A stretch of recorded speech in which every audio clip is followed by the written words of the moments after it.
Assalomu alaykum hurmatli kanalimiz a'zolari. Navbatdagi savolga javob berishga harakat qilamiz. Eshnazar va Muqaddam opadan savol kelgan. Assalomu alaykum, yaxshimisiz? Mening kelinim 83-yilda tug'ilgan. Hech qayerda ishlamaydi. Stajga ega bo'lish uchun band qilib pul to'lasa bo'lar ekan. Shuni qayerga va qancha to'lov qilsa o'zini band qilgan bo'ladi? Tushuncha berib o'rsangiz. Oldindan rahmat deyilgan.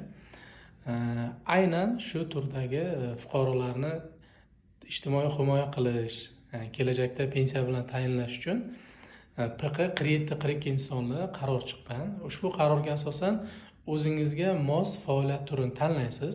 Misol uchun ayol kishi bo'ladigan bo'lsa, kosmetologiya yoki bo'lmasa uyda bichish tikish va shunga o'xshagan boshqa xizmat turlari aynan ushbu qarorda keltirilgan.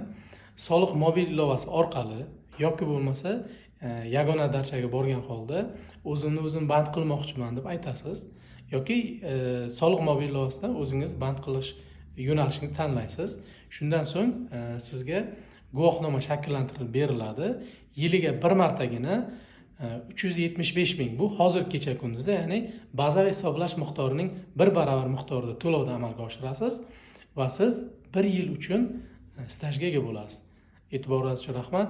Kanalga a'zo bo'ling. Bitta like va bitta kommentariy sizlardan.